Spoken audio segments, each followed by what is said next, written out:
Are we recording on da Zoom? Zoom. Yeah. The thing with Abel is fucking hilarious. Zoom. Oh yeah. We weren't recording yet. My kid thinks that. Oh no, we are. Okay. Yeah, we are. My kid thinks that me and Jeff are gay, but he's cool with it. He handled it surprisingly well. Oh, that's really cool. You've raised a surprisingly well-adjusted, tolerant son. We were at Iams Nature Center doing the Movies Under the Stars thing, right? And they were showing Ninja Turtles, but they do different stuff. And I said, "Oh, next week they're showing Jurassic Park. Like we gotta get Jeff to get out here. Like it's like he'll love that, you know." And Abel goes, "Why would Jeff?" And Lauren goes, "Oh, so Lucas and Jeff can go on like a date, A man date. And my son goes, "Oh, so they're gay?" And I'm like, "Oh, is it my very own Chalky the Whale?" It's not Chalky the Whale, but it is a birdie bag. Oh, it's my very own Clay Aiken. Mm-hmm. Yes. Sweet. I think I might let someone else use this because I have the driest hands in the world. No, like yesterday we played. Oh, so this is funny. Flo and I are a couple now. Oh, Yeah, we are. We went to Admiral yesterday to play disc golf, and we didn't realize that on Mondays they do couples night. Oh, nice. Yeah, and so we show up and they're like, "Are you guys a couple? Are you playing tonight?" And we're like, Yeah. We're playing tonight. But anyway, it had piss poured rain not 1 minute before we stepped out of our cars, and then it sprinkled on and off while we were playing. It was so humid I couldn't keep my eyes open because I had sweat in my eyes. Yeah. And my hands were. I still had to like run my hands through the grass because they were too dry. I was like, I gripped the disc so hard I sent it to like the highway. I was like, oh. Well, okay. So I will use this and see. But 7, where you throw across the big field. Mm-hmm. I dropped it probably 12 feet from the hole, and Lucas was probably about 16 or 17 feet from the hole. Nice.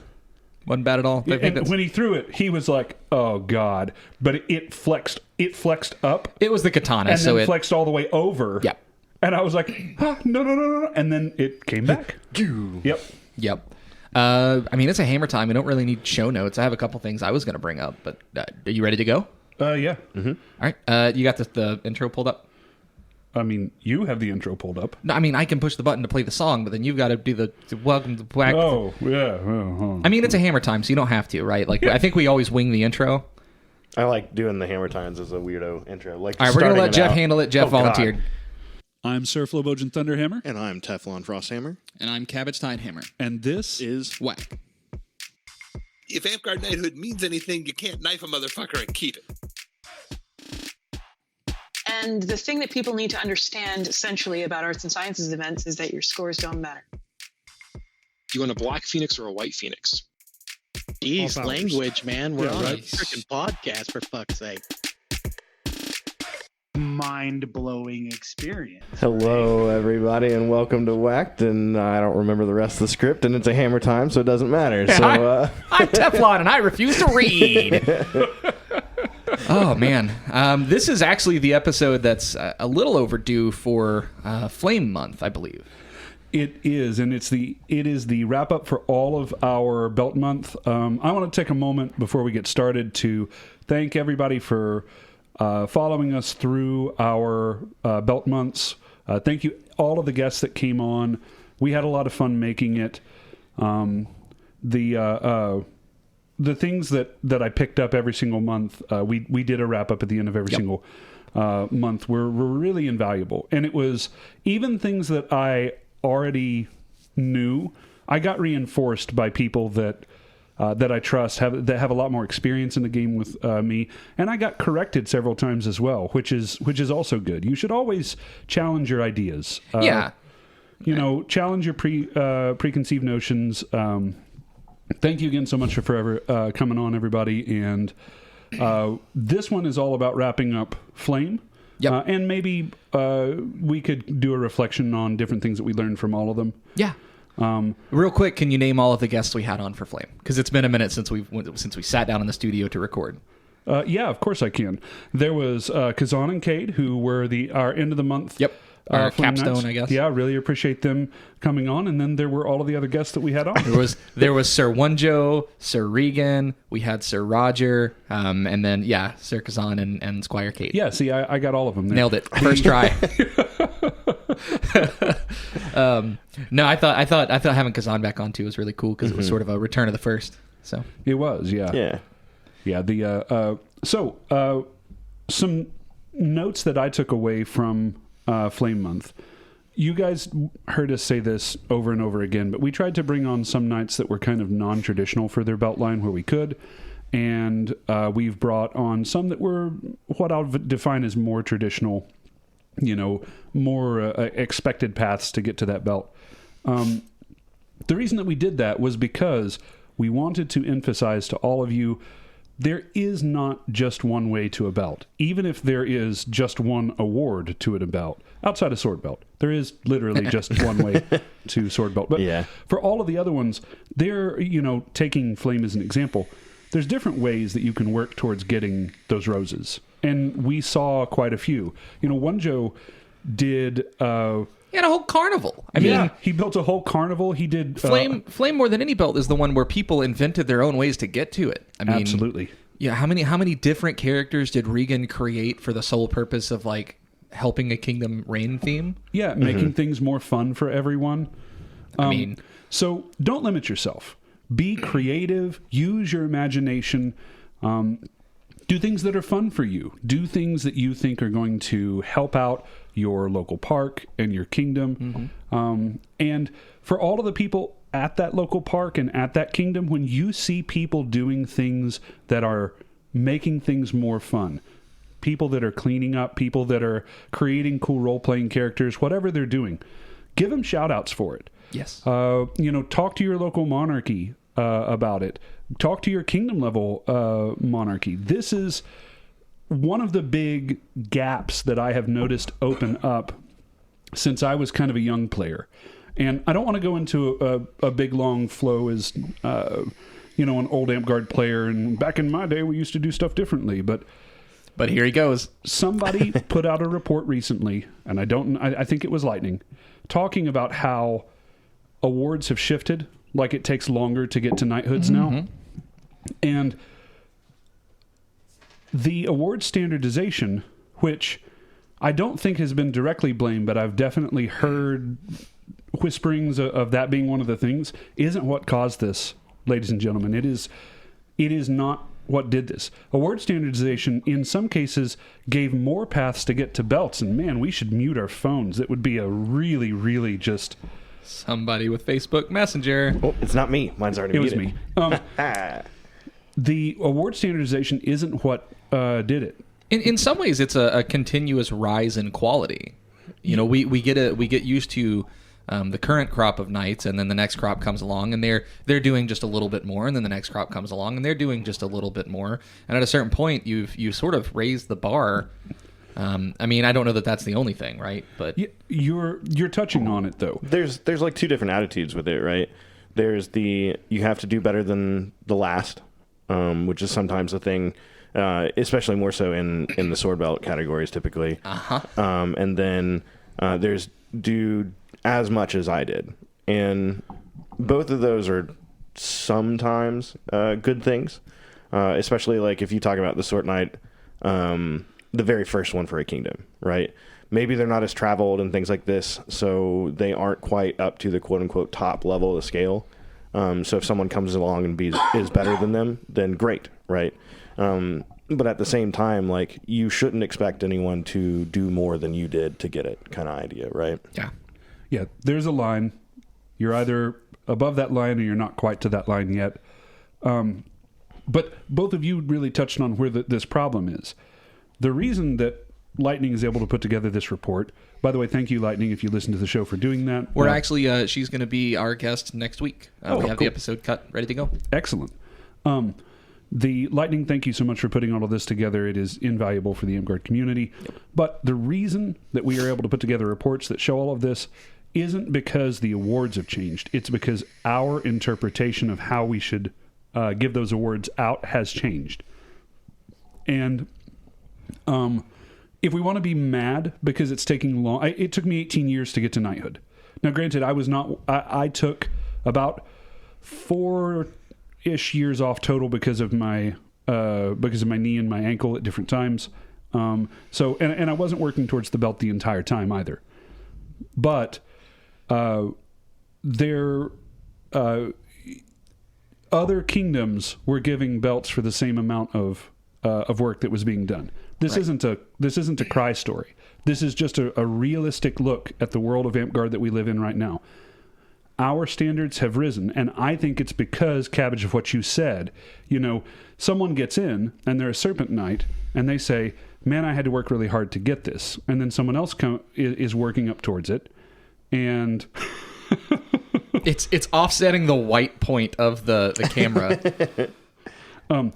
Somebody else comes in, and for those that are just listening to this on Spotify or something like that, we are playing with Jeff's bald head in the shadow. It's like looking at Mr. Clean. It's pretty bad. No, it's very shiny. It's impressive. I like it. The next person comes up who's also going for their serpent belt, and in this example, I'm saying serpent, and I'm not trying to portray serpent belts as these horrible people or anything like that, but human nature, right? I'm just talking base human nature.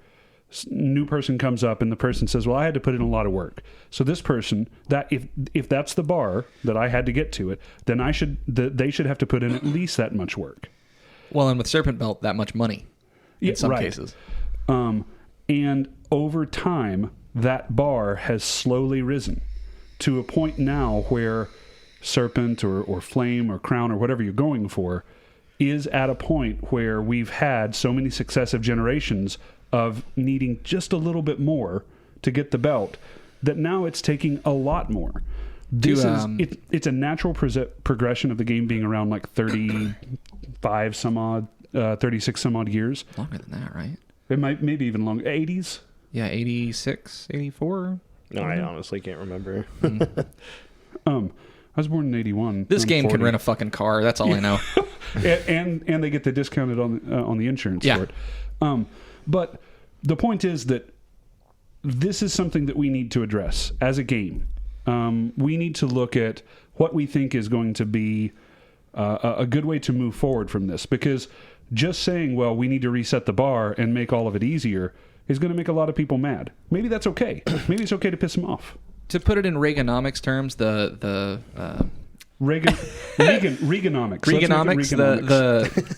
The rate of knightings has not kept up with the inflation of knighting quality, maybe? Yeah, there you go. Well, I don't even think it needs to be necessarily a game as a whole. Right now, our game is separated so that we're individual kingdoms, and we have a quote-unquote standard, but by what we have listed in the ROP, right? But it's vague enough that each kingdom can have effectively its own standard, which is kind of what they were trying to get away from. But at the same time, we can see it, especially with sword belt, with a lot of proponents wanting the sword belts to be nationally ranked effectively people, whereas that's not realistically the requirement. It's only that kingdom level wins win the top three, right? So well, and to add to that point, a lot of the discussion around the fifth belt that they're discussing, the battle game belt or whatever they're calling it, a lot of the laddering to that belt is very subjective kingdom to kingdom, right? Like if you look at Winter's Edge and certainly a lot of southern, southeastern kingdoms, our style of garb and what we would consider very fancy garb is not nearly what they would consider fancy in the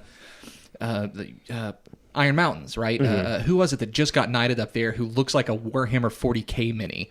Have you seen that? I have. I can't remember their name. Ormar, I think it was. Got knighted. Congratulations, by the way. And, his photos... oh, damn it. What is her name? Promethea? Yeah, Sex Promethea did the photos for that. He looks like a damn Warhammer 40K mini. And if your appearance and everything else like that is going to contribute to how you get these belts, to some degree, and how you role play in the game, the standard is already different. Well, yeah, this is what I'm kind of getting at, right? Like each kingdom has its own personality and its own standards, for lack of better words, realistically, right? Like expectations and things like that. So, a heavy A&S kingdom could have much, I hate to use the term, but much better artisans than another kingdom who's not as focused in it, because they have more available information to drop, and they may have a higher bar for their Serpent Knights than another kingdom too. And this is where, again, standardization was trying to make it more fair and across the board, across each kingdom and things, but we each have our own cultures and things, so it's really hard to do that, even with if it's a vague term, unless it's a truly quantifiable outline, then there's always going to be some subjectivity. And I honestly, at this point, just feel like we should embrace it for each kingdom for what it is. I don't disagree with that. Yeah. No. So we had some serious talk to get through, which we normally don't have in a Hammer Time talk, and I'm happy that we had it. This conversation could probably be its whole own ass episode easily. Yeah. But this is a Hammer Time. So,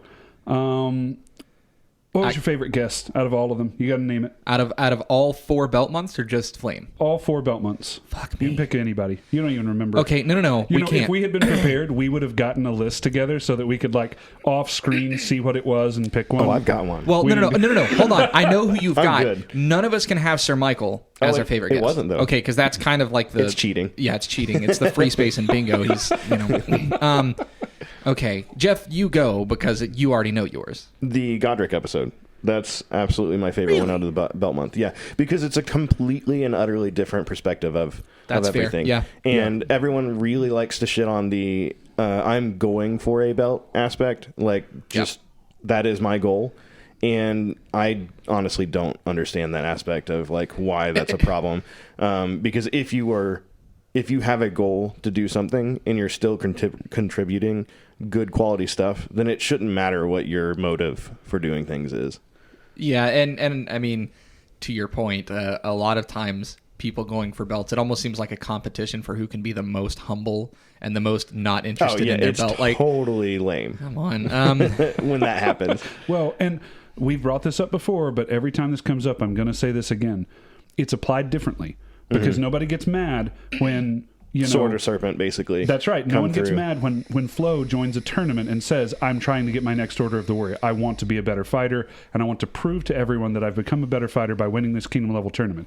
But if the same person says, I want to run the most amazing feast that this kingdom has ever seen because I want to be a Flame Knight someday, they get shit on. Not fair. Not fair, double standard. Yeah, that's fair. I'm going to go with, and I'm torn, either Sir Anatole. Very good one, too. I'm torn between 3. So Sir Anatole, Sir Golwyn, or Sir Wonjo. All 3 of them very good. Yeah, so talk about each one of them then. Yeah, so Sir Anatole was really cool because it was Sword Belt Month, and we're like, okay, tell us about your practice regimen. Tell us about, whatever it is you do to be the best. And he was like, oh, there's this book about tennis. And I went, hold the fuck on, and I mean, he very much entertained the idea that it is a mental game, and that matters. It matters a lot more than we I think we take for granted how much it matters. Yeah. Sir Golwyn, I think for me was really cool because his whole thing was you sort of set your own standard, because we had that big question, and we've talked about it in the last 5 minutes about, should you be the best sword knight across all the kingdoms, or is it okay to take a sword belt if you're just the best guy in your kingdom? And he said, it's whatever your goal is. Yeah. Which from a person who is a knight and who took that, what I objectively say is the harder path and becoming one of the best across kingdoms, to hear him say that was really cool. Wonjo was just so fucking fun. Yes. He is one of those hidden gem episodes, much like Sex Promethea or Saint O'Banion. Yeah. Both of those episodes are, like, for me, some of my, just to go back and re-listen to, really, really good episodes that I don't think get the play they deserve. So, Wonjo is one of those. He was super insightful. He knows so much about our game, and he has a lot of cool data-backed insights on why things are the way they are. Yeah. I'm not going to pick one favorite. That's rude. All right, Flo, your turn. So... oh my God. What if can I kind of cheat? No, you cannot pick Sir Michael. No, that wasn't my cheat. That wasn't my cheat. It can't be you either. I wasn't in any of the episodes. This was a Serpent Knight. Hold the fuck on. Yeah, I wasn't like the main You guest can't pick your company, bro. Okay, tell us about Donnie. No, I wasn't going to pick Donnie. Okay, I'm going to stop guessing. Who?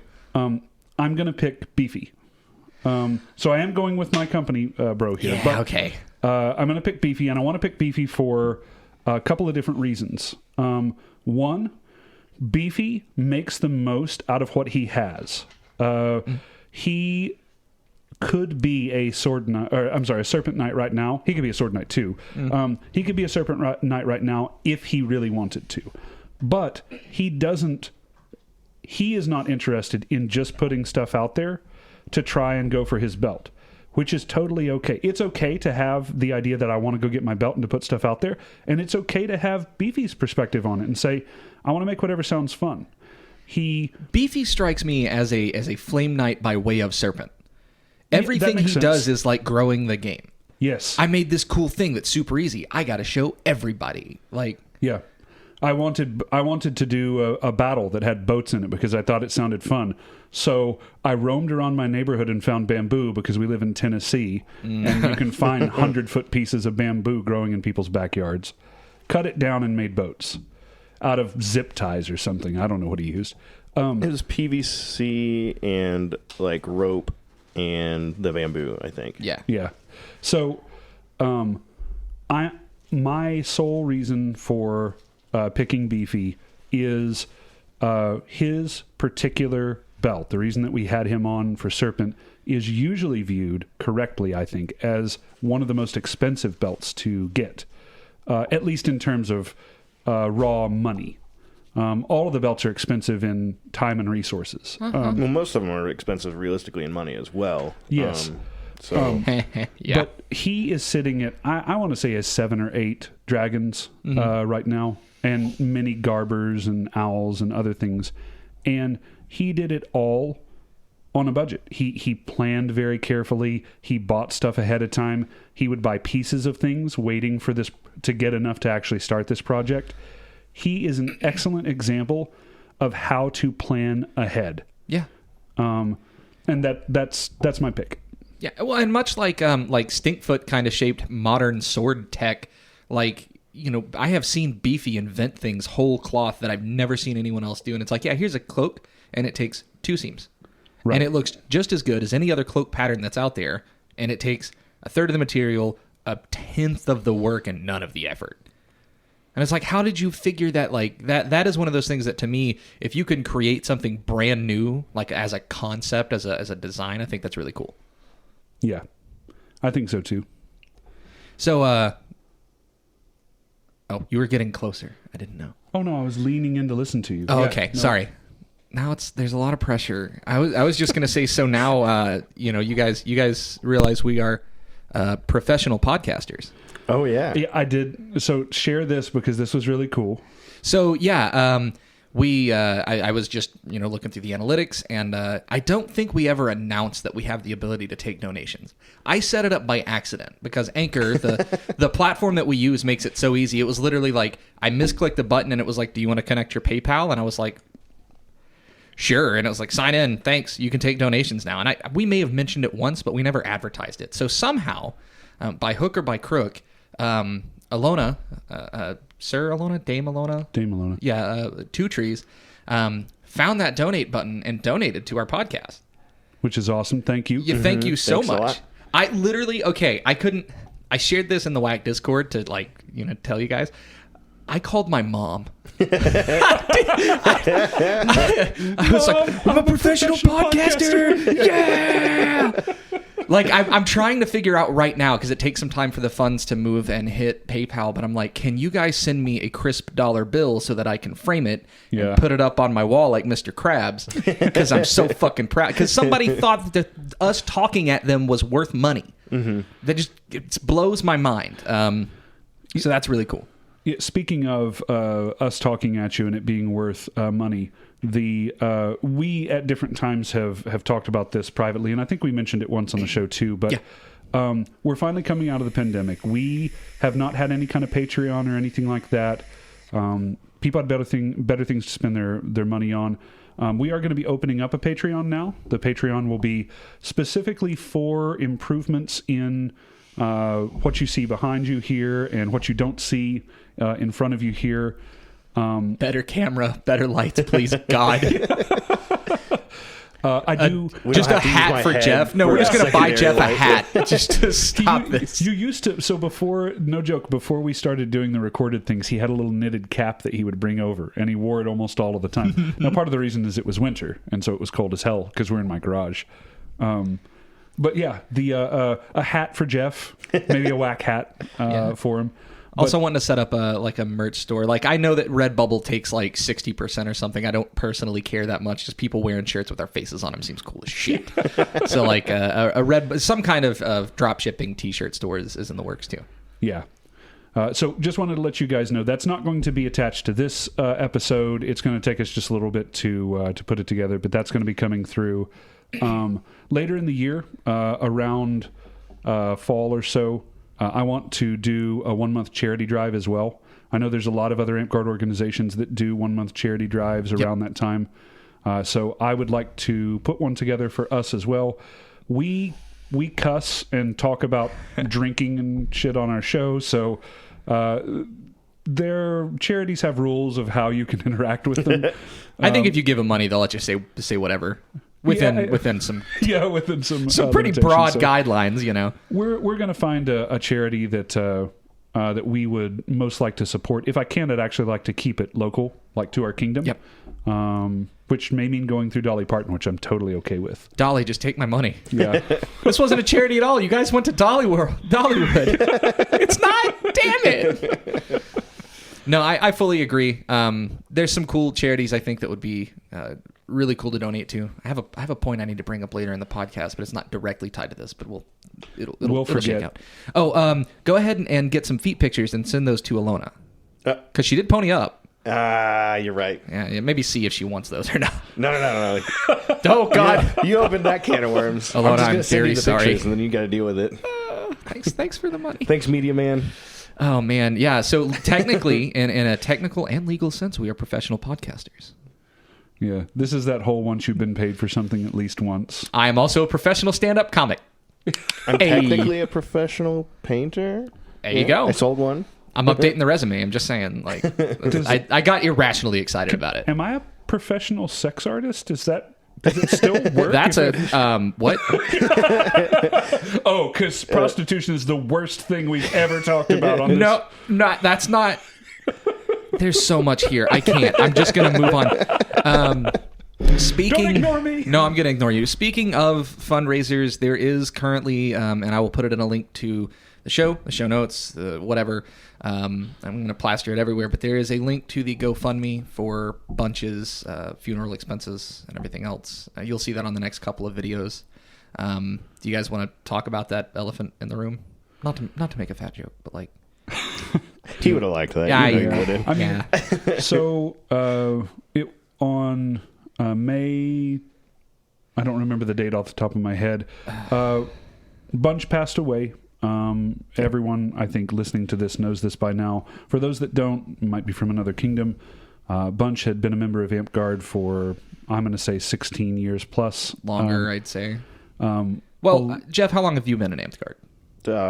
I think it was since 2002. So y'all were roughly... And then Bunch probably was the same year or the year after. Yeah. Okay. 18, 19 years then. Yeah. He'd been around the kingdom a long time. He had passed the vote on the Ninth Circle for his belt.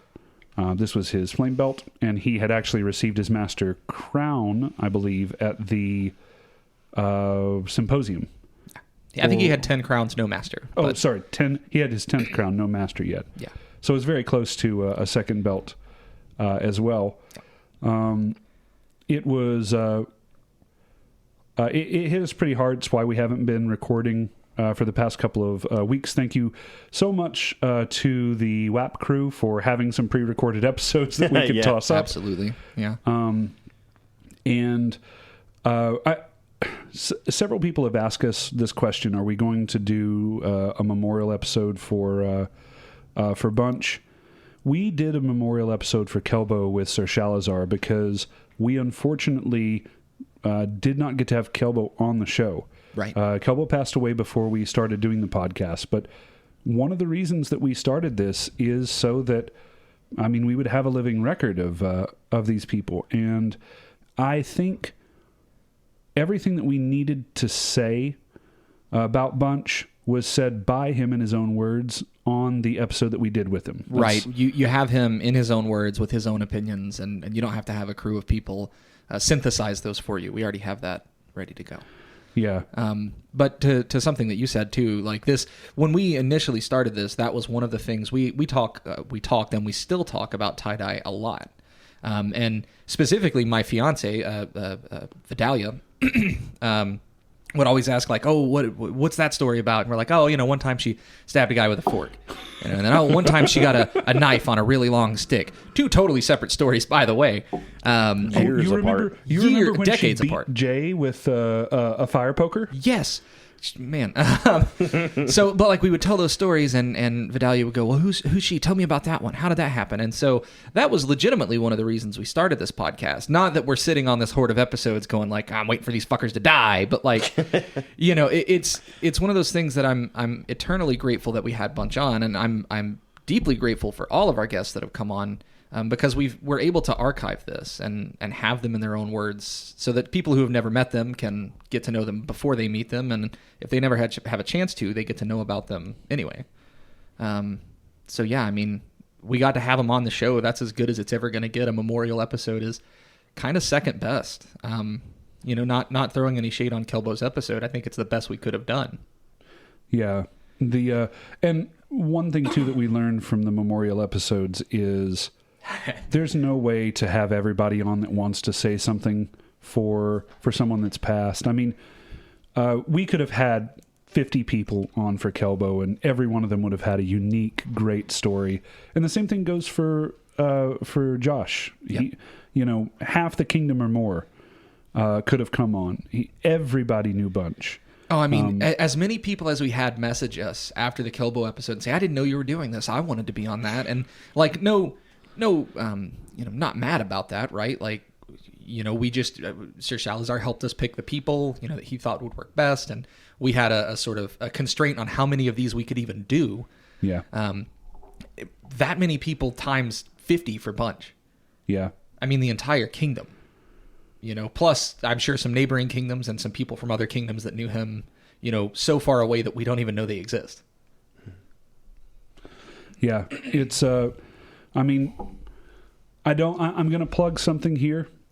It's something that we've said earlier in this show. It's something that we've said in other shows as well. But when you see people doing stuff at your park, when you have friends that are doing stuff, tell somebody about it. Make sure that they're getting awarded for it. Keep on pushing that envelope because stuff happens. I mean, Kelbo was in a car accident. No one could have predicted that.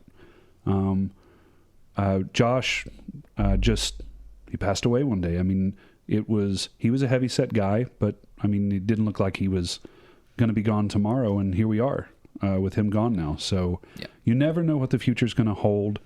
And don't put yourselves in situations where you have to regret that you didn't get to do something.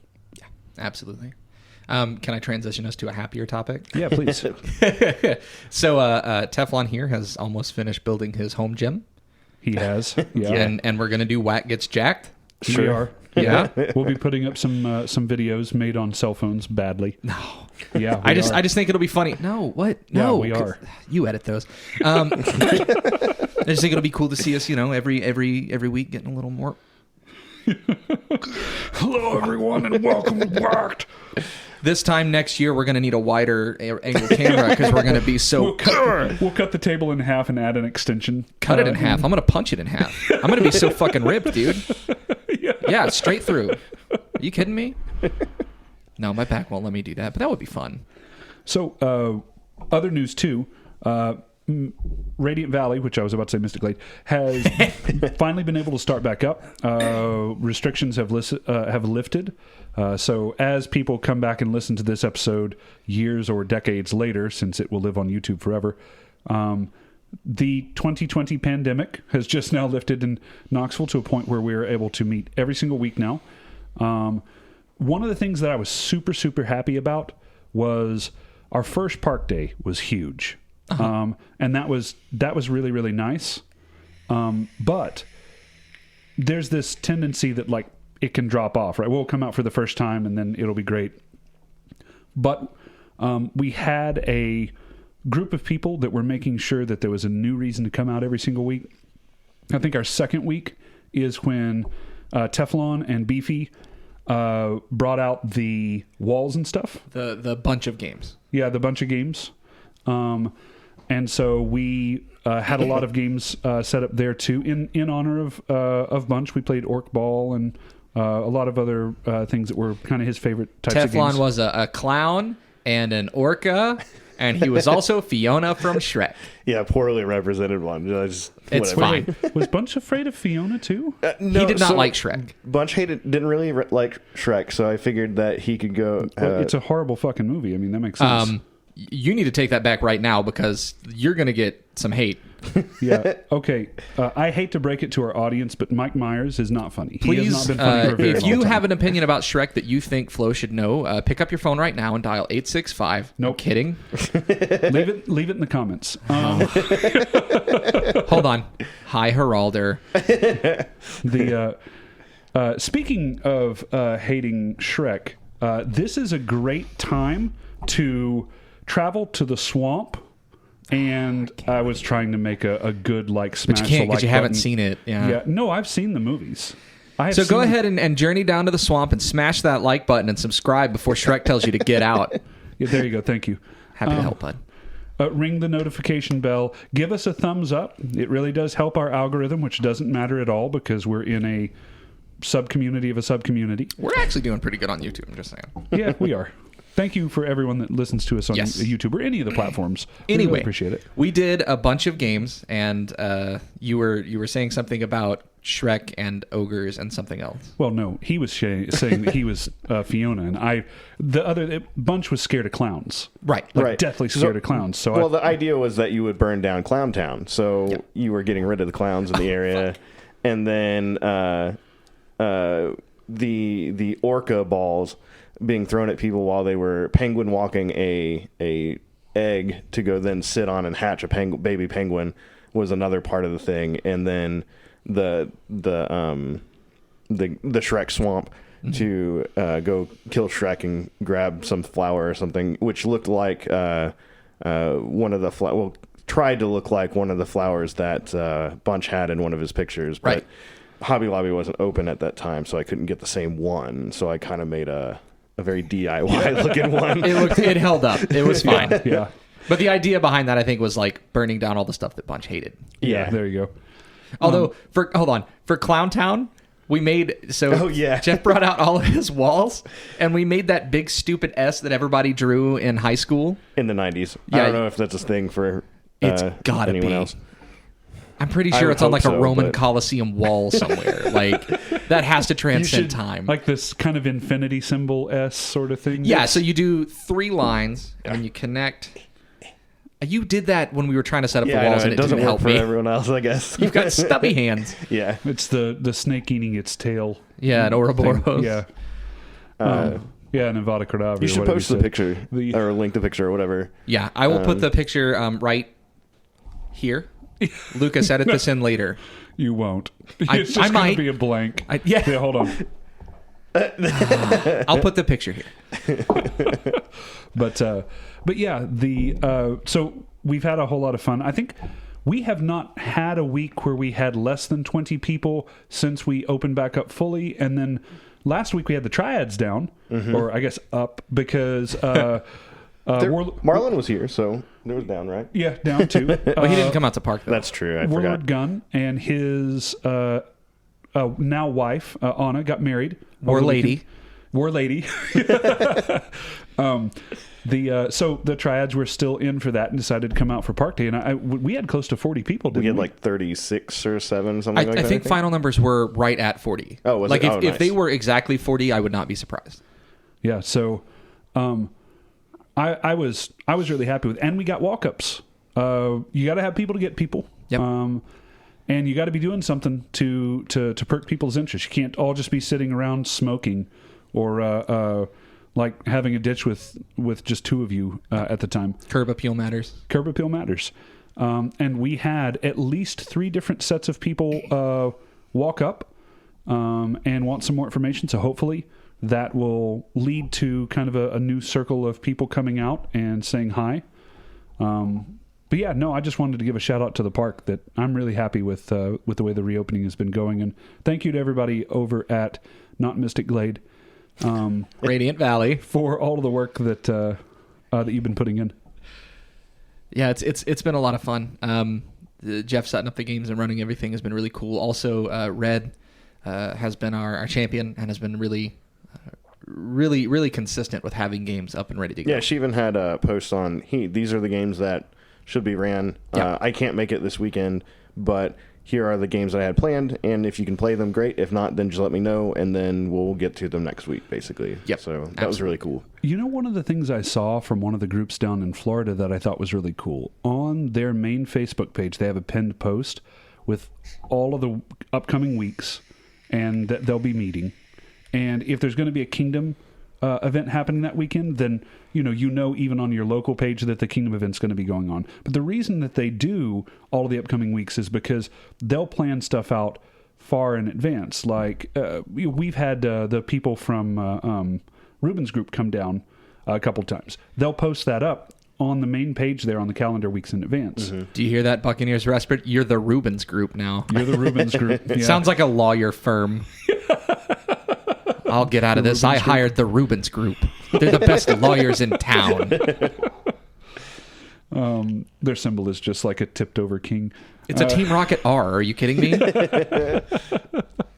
Buccaneers Respite, I do recognize that you are actually a group, but I haven't been up to meet any of you. So until I do, that's your Rubens loss. Group. That is your loss. It is, because I know that you guys. I didn't get to go with you guys. No, you didn't go up, but I believe the tournament that you and Lucas reeved, I believe they came down for. They did. Some of them did, yes. Yeah. They did. We had a couple of them down, and I really enjoyed meeting all of them then. And then I got to hang out with Ruben for like 40 minutes when he came down to do the episode, because I didn't know that was the episode that I missed.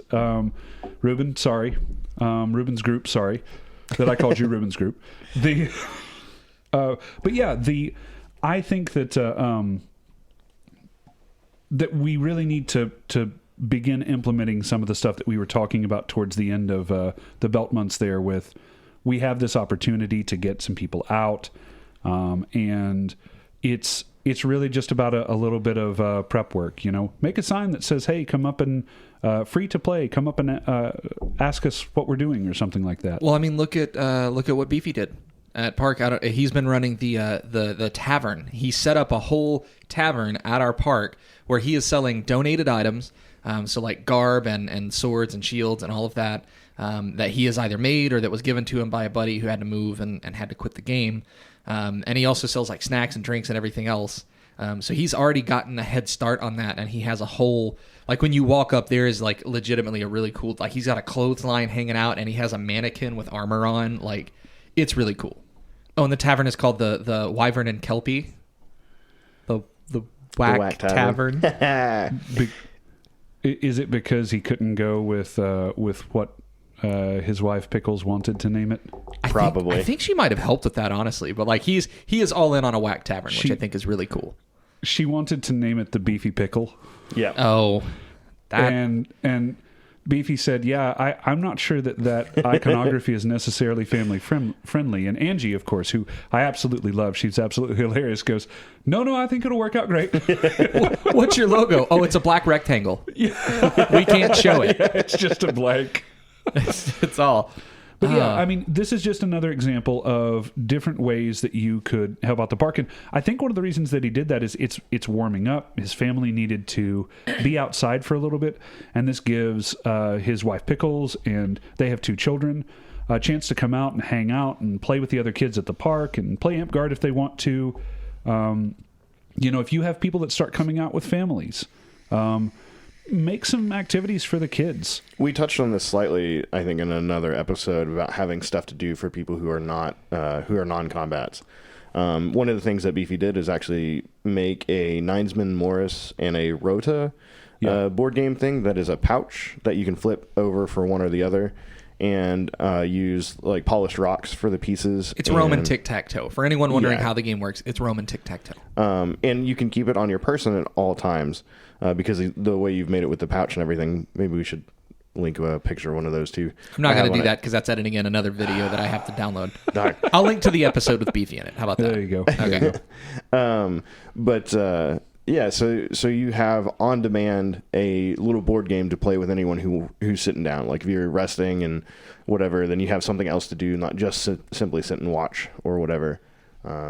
So also allowing them to have a table so that there's more board game type things that can happen as well has been a big deal for that, I think. Yeah, absolutely. And if you need them, kids make great orcas. They can throw orca balls. Yeah.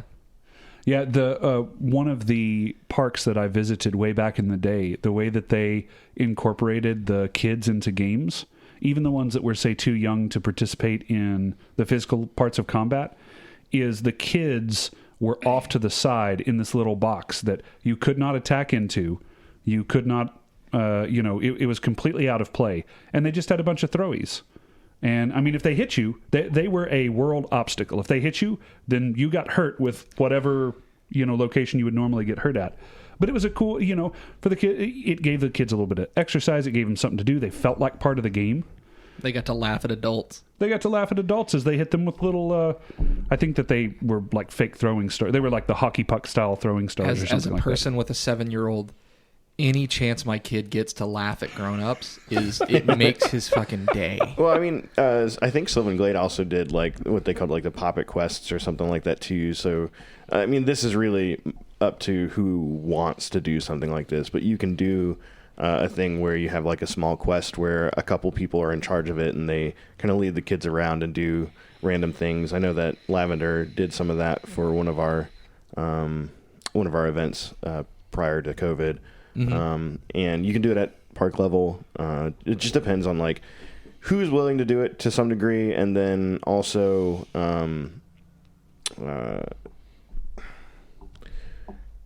I don't know, like your culture around it, like if it is more kid friendly or not, kind of deal. And I think being more kid friendly makes the game more open to membership, basically. Yeah, I mean, how many people do we have stay home because they're like, I got the kids this weekend, they can't. Mm-hmm. There's nothing for them to do. I've never been to a park that had over 40 people that did not have families there.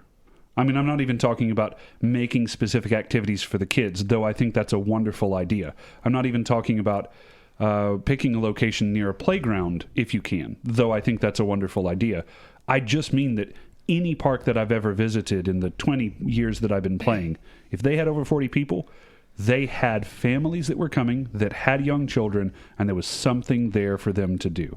Shade, table set up, painting, making belts or making friendship bracelets, which is the exact same weave as most of our belts. Yeah. And this stuff is cheap. I mean, you could go, if you want to talk about making, buying the thread supplies to make friendship bracelets, $10. Yeah. And you could get it for, I don't even know how many kids.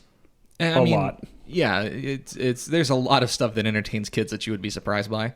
Yeah. It's pretty easy. So yeah, just setting up boards with ugly faces on them and letting them fire a bow and arrow and teaching them the rules for how to use the bow and arrow and things like that. And there's a lot of things that you could do that would be fun for them. So I mean, it's the Olive Garden principle, right? When you hear your family. Mm. Oh, I thought it was eat until you get sick. Is that not the Olive Garden principle? That's Denny's. I mean, Olive Garden is an Italian Denny's, but like they're different. Well, damn. That's all the latest stuff I can think of. Anybody got anything? Let's see.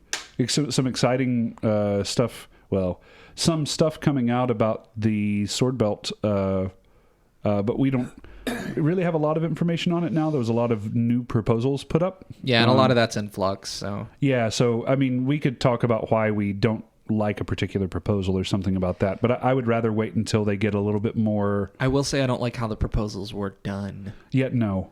Because it was one there was one at least that went through that was a big omnibus proposal. Like it seemed like pass all of this or pass none of this. No, that's not how that works at all. Okay. So the idea of how the rules rep thing put together is that you bring that whole omnibus thing out, and then your parks inside your kingdom talk about it, and then you bring basically a vote from the kingdom for each of those things, whether or not the kingdom wants it. Okay. And then it's like a ranked choice type thing that goes into it. And the idea is that the COM will dither over every fucking little word and everything. So presenting it as a package of things that kingdoms are already basically going to say yes to and just get it out of the way is the way it was meant to be done. Okay, because I know in one of those they had changes to foot on ground.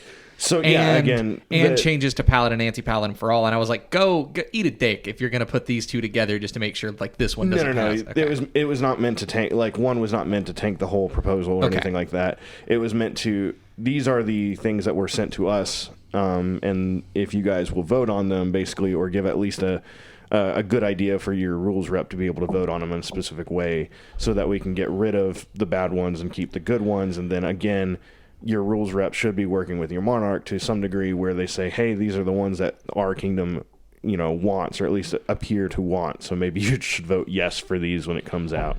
Okay. I can go with that. By the way, that change to foot on ground and also to like calling dead leg, where, your one of them was something like your leg would still be live. I fully support Amp-Guard as a whole, putting that one in because it's an easy way for me to get my sword belt. All of you motherfuckers. It'll completely change the meta for polearm fighting. I'm just gonna snake feet, dude. Get fucked. That was a horrible one. I don't know what came up with it, but anyway. I thought it was like a poison pill to kill the rest of the proposals in that, and I was like, we've got to find this LARPy Mitch McConnell and like string him up. I cannot have this in my game. That's not how it was meant to work. Fair. Yeah, I mean, part of it's we don't want people aiming for joints. We don't count hands. We don't count wrists. The wrist is the dividing line anyways.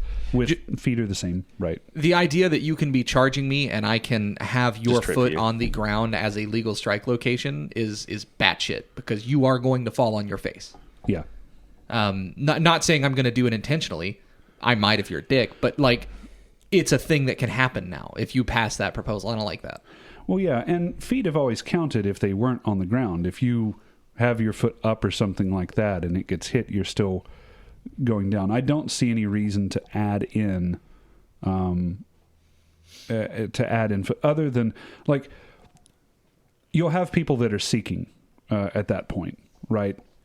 And I don't really want that. This is the same reason that in video games, you never put a rule in that's like, hey, if you lose 12 ranks, we'll give you this free box, because you don't want people trying to lose ranks. Right. Well, and I mean, it makes polearms unkillable in certain circumstances, because a board has always been a hard counter to a pole in a lot of ways. And if I can just sweep your feet, okay. Yeah. That's way easier than hitting your leg sometimes. But again, I think that all of the rules changes would be interesting to discuss, especially since we have someone that is on the committee for those. The Winner's Edge rules web. Yep. But I think that it could probably be its own. It would deserve its own episode to kind of go through each one. There's a lot to a lot of it. There's also a few more that's more outside of the block that was given. So okay. Yeah. Well, another episode then. We want to wrap this one up. We're right at about an hour. Sure. Yeah, I think so, because it kind of got hot in here. It did, yeah. You turned off your AC unit. It is so bad in Tennessee, y'all. Oh my God. Can you go above 100% humidity? No, then it rains. Okay, because it's definitely above 100% humidity today. It was rough. All right. Well, stay safe out there. Stay hydrated. Yeah. It's going to be, especially anyone that's down in the southeast. It's getting really hot. It's getting really humid. Remember that to sip a little bit before of water before you're absolutely devastatingly thirsty, because by the time you reach that point, you're probably already a little bit dehydrated. Yep. Hey everyone, thanks for listening. If you liked what you heard, be sure to subscribe to our podcast on YouTube or Spotify to get notified about new episodes. And make sure to follow us on Facebook for announcements and more.